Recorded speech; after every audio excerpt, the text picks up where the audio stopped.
ದಿನ ಸುಮ್ಮನೆ ಇದ್ರು, ಈಗ ಮತ್ತೆ ಶುರು ಹಚ್ಕೊಂಡಿದ್ರು. ಮದುವೆ ಮದುವೆ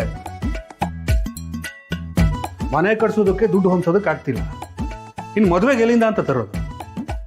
ನೀವು ಹೇಳೋದು ನೋಡಿದ್ರೆ ಮದುವೆಗೆ ಎಲ್ಲ ದುಡ್ಡನ್ನು ನೀವೇ ನಿಮ್ಮ ಕೈಯಾರ ಹಾಕ್ಕೊಂಡು ಅವಳು ಮದುವೆ ಮಾಡಿಸ್ತಿದ್ರೇನೋ ಅನ್ನೋ ಹಾಗಿದೆ. ನಿನಗೇನೇ ಗೊತ್ತು, ಒಂದೊಂದು ರೂಪಾಯಿ ಕೂಡಿಡೋದು ಎಷ್ಟು ಕಷ್ಟ ಅಂತ ನನಗೆ ಗೊತ್ತು. ಯಾಕ್ರಿ ಯಾವಾಗ ನೋಡಿದ್ರು ದುಡ್ಡು ದುಡ್ಡು ದುಡ್ಡು ಅಂತಿರ್ತೀರ? ಪಾಪ ಭಾವನಾ, ಅವಳು ನಿಮ್ಮ ತಂಗಿ ಅಲ್ವೇನ್ರಿ? ಅವಳಿಗೂ ವಯಸ್ಸಾಗ್ತಾ ಇದೆ. ಒಂದು ಒಳ್ಳೆ ಹುಡುಗ ಸಿಕ್ಕು, ಒಂದು ಒಳ್ಳೆ ಮನೇಲಿ ಆಶ್ರಯ ಸಿಕ್ಕು, ಅವಳು ಹೋಗಿ ಚೆನ್ನಾಗಿರ್ಲಿ ಅಂತ ನಿಮ್ಗೆ ಅನ್ಸೋದೇ ಇಲ್ವಾ? ಯಾವಾಗ ನೋಡಿದ್ರು ಬರೀ ಖರ್ಚು ಖರ್ಚು ಖರ್ಚು ಅಂತಿರ್ತೀರಪ್ಪ. ನೀನು ಈ ಮನೆ ಮಹಾನ್ ಸೊಸೆ, ಗಂಡನ್ ಬಿಟ್ಟು ಮನೆಯವ್ರಿಗೆಲ್ಲರಿಗೂ ಸಪೋರ್ಟ್ ಮಾಡ್ತಿದ್ಯಾ ನೀನು. ಒಳ್ಳೆ ಮನ್ಸಿರೋರ್ಗೆ ಹಾಗೆ, ಮನೇಲಿರೋರು ಎಲ್ಲರೂ ಚೆನ್ನಾಗಿರ್ಲಿ ಅಂತಲೇ ಅನಿಸ್ತಾ ಇರುತ್ತೆ. ಏನ? ಏನಿಲ್ಲ, ಮನೆ ಕೆಲಸ ಎಲ್ವರೆಗೂ ಬಂತು ಅಂತ ಕೇಳಿದೆ. ಅದೊಂದು ದೊಡ್ಡ ತಲೆನೋವಾಗಿದೆ ಕಣೆ ಆ ಮೇಸ್ತ್ರಿದು. ಎಷ್ಟು ಮೆಟೀರಿಯಲ್ ಕೊಟ್ಟರು ಸಾಕಾಗಲ್ಲ ಅಂತಿದ್ದಾನೆ. ಅವನೇನು ಮನೆ ಕಟ್ಸ್ತಿದಾನ ಇಲ್ಲ ಮೈಸೂರು ಪ್ಯಾಲೇಸ್ ಕಟ್ಸ್ತಿದ್ದಾನ? ಸರಿ ಹೋಯ್ತು, ಹಾಗಿದ್ರೆ ಏನು ಮಾಡಬೇಕು ಅಂದ್ಕೊಂಡಿದ್ದೀರಾ? ಮೇಸ್ತ್ರಿನೇ ಬದಲಾಯಿಸ್ಬಿಡ್ತೀರಾ? ಮೇಸ್ತ್ರಿನ ಬದಲಾಯಿಸೋಕ್ಕಾಗಲ್ಲ ಕಣೆ, ಎಲ್ಲರಿಗಿಂತ ಇವನೇ ಕಮ್ಮಿಗೆ ಸಿಗೋದು. ಅದಕ್ಕೆ ನಾನೊಂದು ಐಡಿಯಾ ಮಾಡಿದ್ದೀನಿ. ಏನಪ್ಪ ಅದು? ಈ ಮೇಸ್ತ್ರಿ ಮೆಟೀರಿಯಲ್ಸ್ ತಂದು ಹಾಕ್ತಾನಲ್ಲ, ಅವನು ಅದನ್ನು ಯಾವುದಕ್ಕೆ ಯೂಸ್ ಮಾಡ್ತಾನೆ, ಯಾವುದಕ್ಕೆ ಹಾಕ್ತಾನೆ, ಎಷ್ಟೆಲ್ಲ ಕಂತ್ರಿ ಕೆಲಸ ಮಾಡ್ತಾನೆ ಅಂತ ನೋಡ್ಕೊಳ್ಳೋದಕ್ಕೆ ಒಬ್ಬ ಸೆಕ್ಯೂರಿಟಿ ಗಾರ್ಡ್ನ ಇಡಬೇಕು ಅಂತಿದ್ದೀನಿ. ಸರಿ ಹೋಯ್ತು, ಆ ಸೆಕ್ಯೂರಿಟಿ ಗಾರ್ಡಿನ ಪುಕ್ಷಟೆ ಬರ್ತಾನ? ಅವನಿಗೂ ಸಂಬಳ ಕೊಡಬೇಕು ತಾನೆ? ಕೊಡಲೇಬೇಕು, ಅವನೇ ನಿಮ್ಮ ಚಿಕ್ಕಪ್ಪನ ಮಗನ.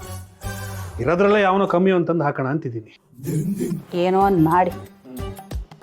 ಮನೇಲಿ ಎಲ್ರಿಗೂ ಮದುವೆ ಚಿಂತೆ ಆದರೆ ಇವ್ರಿಗೆ ಮಾತ್ರ ಬರೀ ಮನೆ ಮನೆ ಮನೆ. ಏನ ಗುಣಗ್ತಾ ಇದೆಯಾ? ಏನೂ ಇಲ್ಲ, ತುಂಬ ಲೇಟ್ ಆಯಿತು. ಚಿರು ಇನ್ನು ಟಿವಿನೇ ನೋಡ್ತಾ ಇದ್ದಾನೆ, ಹೋಗಿ ಕರ್ಕೊಂಬನ್ನಿ.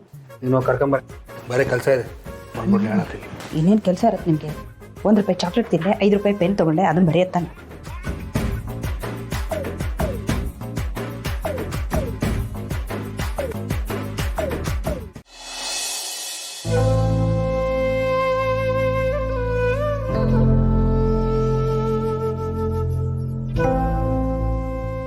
ಬೇಬಿ, ಇವತ್ತು EMI ಪೇ ಮಾಡೋಕ್ಕೆ ಲಾಸ್ಟ್ ಡೇ. ಪೇ ಮಾಡಿದ್ಯಾ? ನಿನ್ನೆ ಕೇಳ್ತಿರೋದು. EMI ಪೇ ಮಾಡಿದ್ಯಾ? EMI ಅದು ಇವತ್ತು. ಏನದು ಇದು? ಯಾಕೆ ಪೇ ಮಾಡಿಲ್ಲ? ಅದೇ ಇವತ್ತು ಲಾಸ್ಟ್. ಕೇಳ್ದಾಗೆಲ್ಲ ಬಿಸ್ನೆಸ್ ಚೆನ್ನಾಗಾಗ್ತಿದೆ, ಕಸ್ಟಮರ್ಸು ಬರ್ತಿದ್ದಾರೆ ಅಂದ್ರೆ ತಾನೆ. ಮತ್ತೆ ಬ್ಯಾಂಕಲ್ಲಿ ಯಾಕೆ ಬ್ಯಾಲೆನ್ಸ್ ಮೈಂಟೈನ್ ಮಾಡಿಲ್ಲ? ವ್ಯಾಪಾರ ಚೆನ್ನಾಗಿ ಆಗ್ತಿದೆ ಬೇಬಿ. ಬ್ಯಾಂಕಲ್ಲಿ ಅಕೌಂಟಲ್ಲಿ ಬ್ಯಾಲೆನ್ಸ್ ಇದೆ. ಅದು ಒಂದಷ್ಟು ಫರ್ನಿಚರ್ ಪರ್ಚೇಸ್ ಮಾಡೋದಲ್ಲ, ಅಲ್ಲಿ ಖಾಲಿ ಆಗೋಯ್ತು. ಅದು ಸೇಲ್ ಆಗ್ತಿದ್ದಾಗೆ EMI ಕಟ್ಬಿಡೋದೆ. ಬ್ಯಾಂಕಿಂದ ನನಗೆ ಅಂಕಲ್ ಕಾಲ್ ಮಾಡಿದ್ರು. EMIನ ಆನ್ ಡೇಟಲ್ಲಿ ಕಟ್ಟಲಿಲ್ಲ ಅಂತ ಹೇಳಿದ್ರೆ ಸಿಬಿಲ್ ಸ್ಕೋರು ಡೌನ್ ಆಗುತ್ತಂತೆ. ಅದಕ್ಕೆ ಈ ತಿಂಗಳು EMIನ ನಾನೇ ಪೇ ಮಾಡಿದ್ದೀನಿ. ನೀನು ಕಟ್ಟಿದ್ಯಾ? Thank you baby, thank you very much. Baby please, ಈ ಮಿಸ್ಟೇಕ್ನ ಮತ್ತೆ ರಿಪೀಟ್ ಮಾಡಬೇಡ. ಟೈಮಿಗೆ ಸರಿಯಾಗಿ ಅಂಗಡಿನ ಓಪನ್ ಮಾಡು. ಬಿಸ್ನೆಸ್ ಬಗ್ಗೆ ಕಾನ್ಸಂಟ್ರೇಟ್ ಮಾಡು. ನೀನೇನು ಅಂತ ಪ್ರೂವ್ ಮಾಡ್ಕೊಳ್ಳೋದಕ್ಕೆ ಇದೊಂದೇ ಬಿಸ್ನೆಸ್ ಸಾಕು. ಎಲ್ಲರೂ ನಿನಗೆ ಶಬಾಷ್ಗಿರಿ ಅಂತ ಹೇಳಬೇಕು. ಆ ದಿನಕ್ಕೆ ನಾನು ವೇಟ್ ಮಾಡ್ತಿದ್ದೀನಿ ಬೇಬಿ. ಆಗುತ್ತೆ ಬೇಬಿ, ಖಂಡಿತ ಆಗುತ್ತೆ.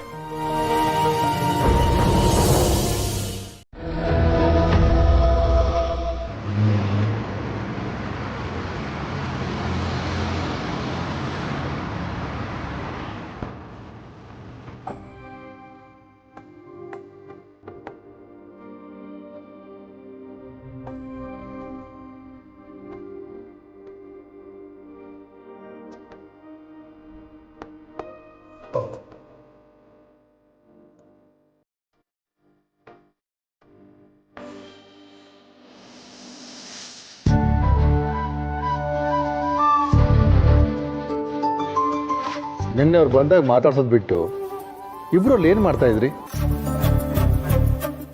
ಅಪ್ಪ, ನಾವಿಬ್ಬರು ಚೆಸ್ ಆಡ್ತಿದ್ವಿ. ಆಟ ತುಂಬ ಇಂಟ್ರೆಸ್ಟಿಂಗ್ ಆಗಿತ್ತು, ಅದಕ್ಕೆ ಬರೋಕ್ಕಾಗಲಿಲ್ಲ. ಅಂದಹಾಗೆ ಇಬ್ಬರಲ್ಲಿ ಯಾರು ಗೆದ್ದಿದ್ದು? ಇನ್ಯಾರತ್ತೆ, ನಿಮ್ಮ ಮಗನೇ. ಅದು ಮೋಸ ಮಾಡಿ ಗೆದ್ದಿದ್ದ. ಹಲೋ, ಯಾವ ಮೋಸನೂ ಇಲ್ಲ, ನ್ಯಾಯವಾಗೇ ಗೆದ್ದಿದ್ದು. ಎಕ್ಸ್ಕ್ಯೂಸ್ ಮೀ, ನೀನು ಮೋಸ ಮಾಡಿನೇ ಗೆದ್ದಿದ್ದು. ಅದೇ ಇರೋದು ಇಲ್ದೇ ಇರೋದೆಲ್ಲ ಹೇಳ್ಬೇಡ.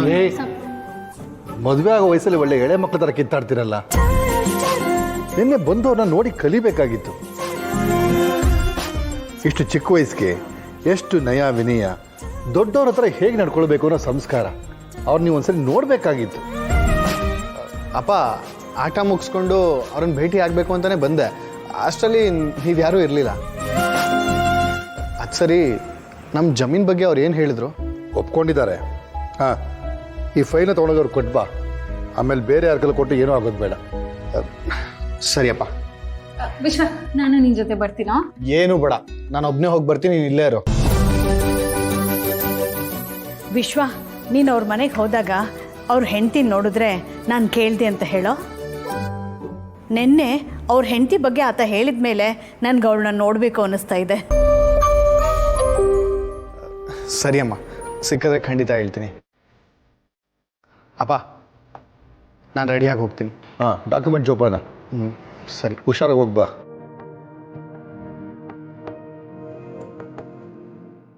ನೋಡಿ ಮಾವ, ನಿಮ್ಮ ಮಗ ನನ್ನನ್ನು ಎಲ್ಲಿಗೂ ಕರ್ಕೊಂಡು ಹೋಗಲ್ಲ ಅಂತಾನೆ. ಹೋಗಿ ಬಿಡಮ್ಮ, ಮದುವೆ ಆಗೋರ್ಗು ತಾನೇ ಒಂಟಿ. ಮದುವೆ ಆದ್ಮೇಲೆ ಇಬ್ಬರು ಜಂಟಿಯಾಗೇ ಇರಬೇಕಲ್ಲ.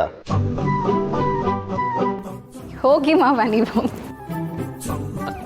ನಾಚಿಕೆ ನೋಡಿ ಅವಳದು.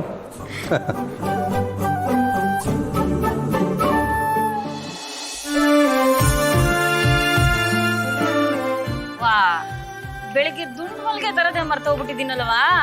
ಅವ ಒಂದ್ 5 ನಿಮಿಷ ಇಲ್ಲಿ ಕೂತಿರು, ವೆಂಕಟಮ್ಮನ ಹತ್ರ ಇಸ್ಕೊ ಬಂದ್ಬಿಡ್ತೀನಿ, ಆಯ್ತಾ? ಹ್ಞೂ ಕಣ, ಹುಷಾರು ಕಣ ಮಗ.